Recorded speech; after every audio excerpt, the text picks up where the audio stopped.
Okay, this is part 2 of the LED experiment, and I have everything set up here in front of us. These are the 4 LEDs, red, orange, green, and blue, that we'll be using.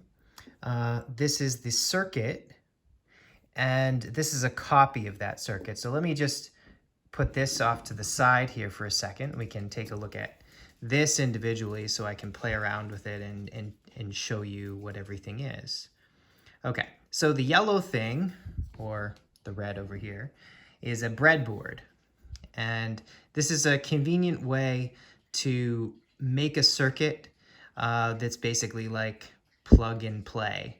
So once it's set up, all I'll have to do to go from one LED to the next is unplug one and plug in the next one.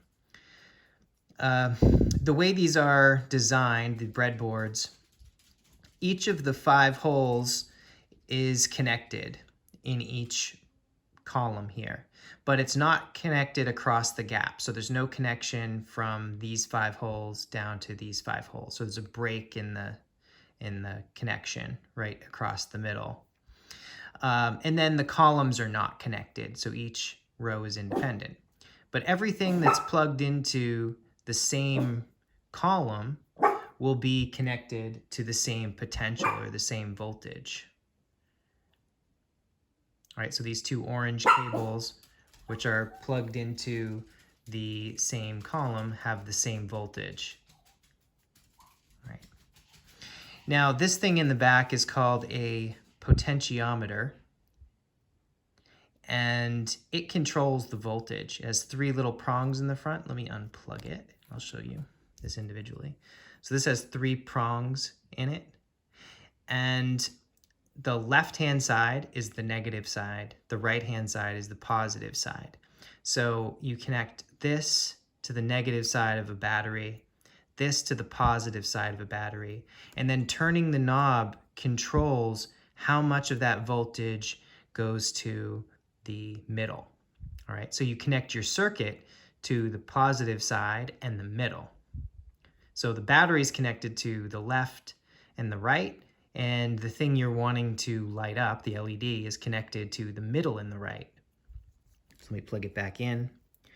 All right, so if you can see where I'm plugging it in. I'm plugging it in so these little prongs go right into 3 different columns. Okay. So this yellow, this is called a jumper cable, right? It has a little wire on the end.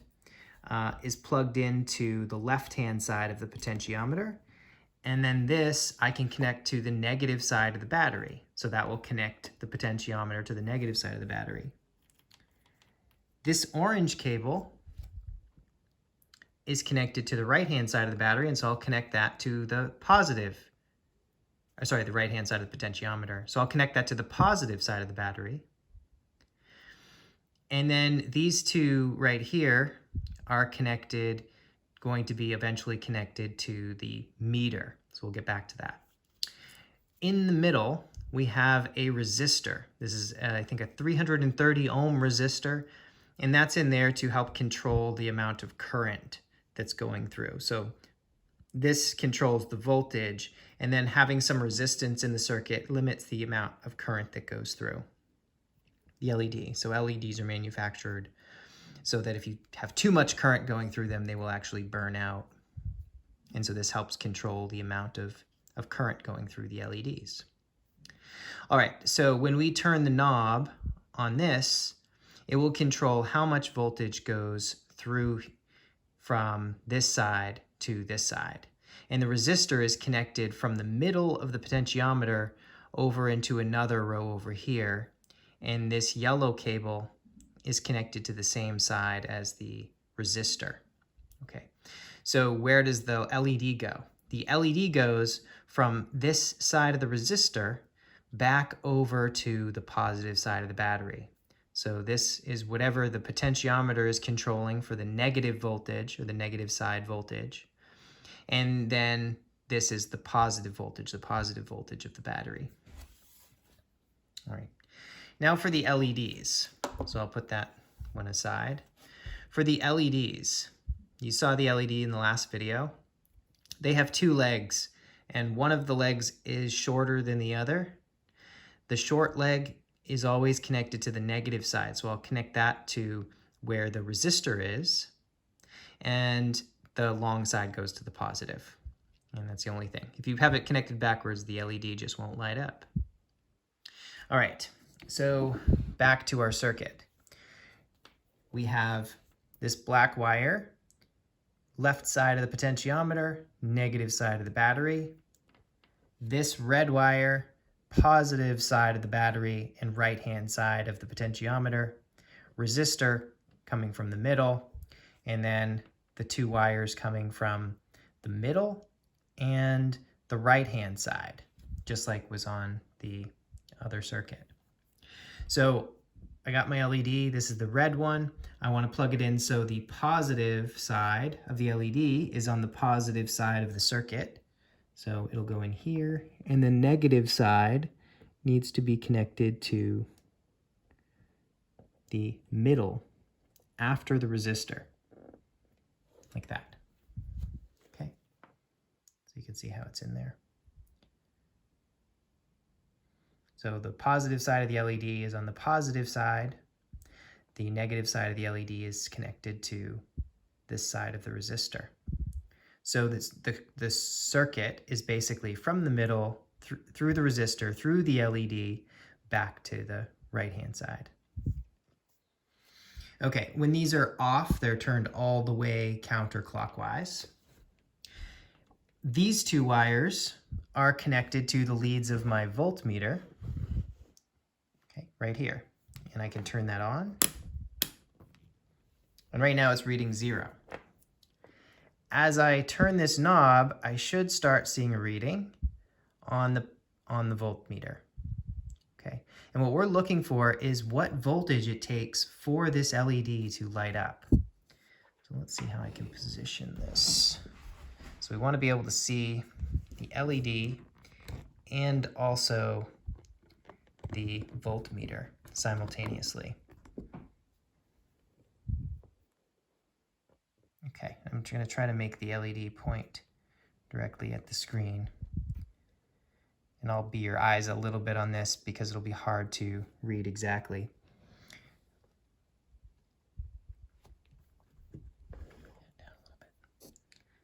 Okay, so right now we can't see any light coming out of the LED, but at a certain point it'll turn on. Can you see it? A little flicker of light there. Off, on, off, on. Okay, so you can see on the meter what the voltage is. So when the voltage is too low, no light. When I hit that critical amount, you can see the lights start to turn on, and that's the voltage reading that you're going to want to record, right when it starts to turn on. Okay, so that was red. Orange. Now, from the last video, you should remember, or just because you know this, that orange has a slightly shorter wavelength than red. And because its wavelength is shorter, it's going to take a little bit more energy, so more voltage, in order to light it up.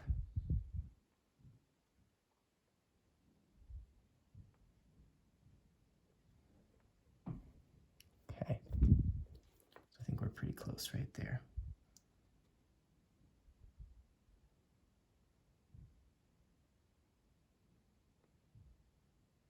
Okay, so what you're looking for is where exactly in the voltage reading do you start to see light get emitted?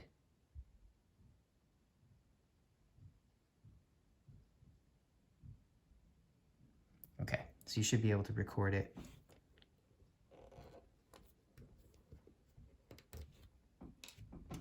Two more. This one should be green.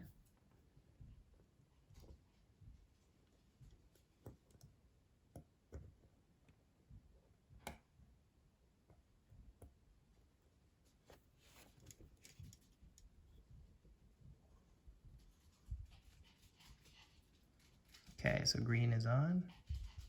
Where does green turn?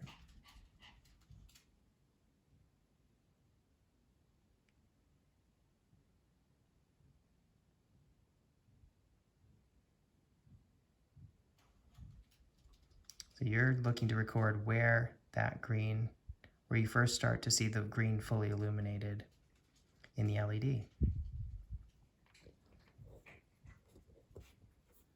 Last one, the blue.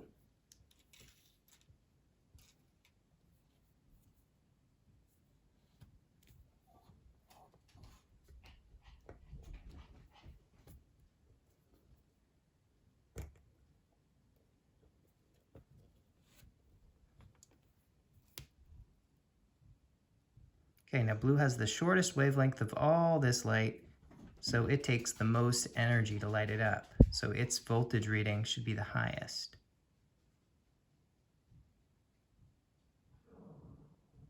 Okay, so you can see just where the blue starts to turn on. All right, now there'll be one more video where I take a look at these videos, the wavelength measurement and the voltage measurements, and kind of show you a little bit, talk a little bit about what to do, how to collect that data from the videos.